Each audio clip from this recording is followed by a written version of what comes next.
v živote sa mi stalo párkrát, že človek, ktorý mal celku vysokú nadváhu, 120-140 kg, tak mi tvrdil, že sa cíti veľmi dobre, že je energický a že sa cíti priam fantasticky. A presvedčal ma o tom tak intenzívne, že som naozaj uveril, že tomu verí a myslel som si, že asi to tak naozaj má.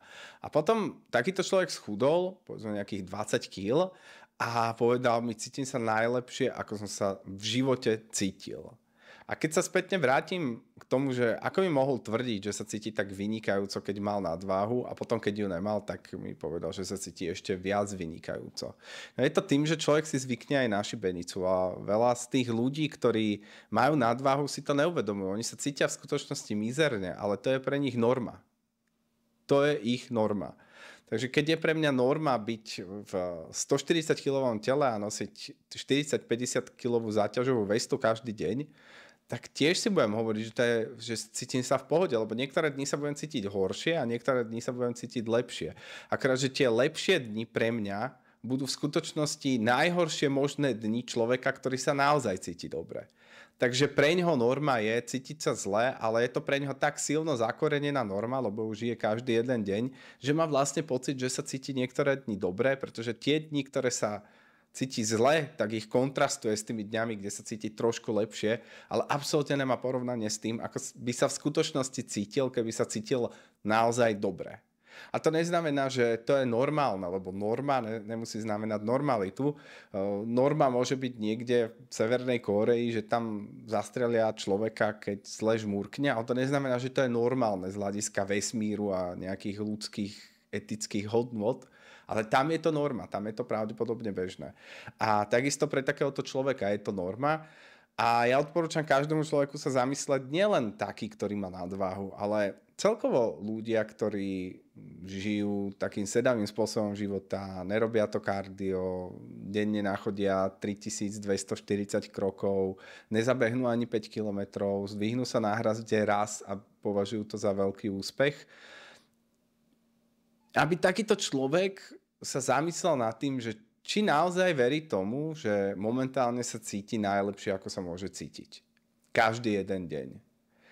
A je dosť možné, že veľa z vás zistí, že keď sa budú venovať svojmu telu 3-6 mesiacov, takže po tých 3-6 mesiacoch, keď sa naozaj zmeníte, keď zosilniete, výrazne zosilniete a keď zhodíte nejakú váhu a budete sa naozaj cítiť dobre, tak si poviete, že ste zabili možno 10, 15, 20, 40 rokov života, lebo ste verili tomu, že sa cítite dobre.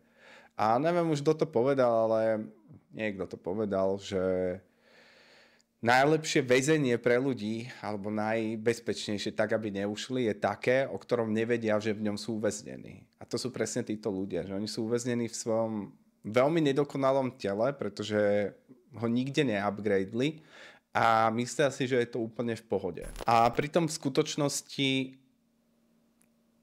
sú obeťami, sú väzňami vo svojom vlastnom tele a nemajú ako ujsť, lebo v tom nevidia žiadny problém. Takže ak náhodou si takýto človek, ktorý si myslí, že sa cíti dobre, tak sa skús zamyslieť nad tým, že ako by si sa cítil, keby si teraz najbližšie 3 mesiace 100% venoval iba svojmu telu. Pretože viem, že keby si hral Diablo 4, alebo 2, alebo 1, alebo Vouko, alebo hocičo, takže by si tej postavičke vyklikával čo najlepšie charakteristiky, čo najlepšie vlastnosti, tak, aby tá postava bola čo najsilnejšia. Takže keby si hral so svojou vlastnou postavou, sám so sebou, tak veľmi pravdepodobne by si tam pridal 5 bodov k sile, veľmi pravdepodobne by si pridal 5 bodov k vitality alebo k energy a vyklikával by si to každý jeden level up. Ale v skutočnom živote to nerobíš. V skutočnom živote máš pocit, že tie základné nastavenia sú úplne v pohode. A čo je na tom najhoršie, tak tie základné nastavenia ani v podstate nemáš, pretože o ne postupne prichádzaš. Tým, ako sa o to nestaráš a ako necvičíš silový tréning, alebo nerobíš kardio, alebo sa nestravuješ normálne tak, aby si bol buď v kalorickom deficite, alebo kaloricky vyrovnaný, tak postupne ti tie veci utekajú, pretože čím budeš starší, tým na tom budeš horšie. To nie je, že sa zachová nejaké status quo. Takže tvoja postavička sa reálne zhoršuje, ona sa nezlepšuje. Keby aspoň zostala nejakom rovnakom stave, tak ešte povedzme sa to dá tolerovať. Ale ten stav sa neustále zhoršuje. Takže skús sa zamyslieť.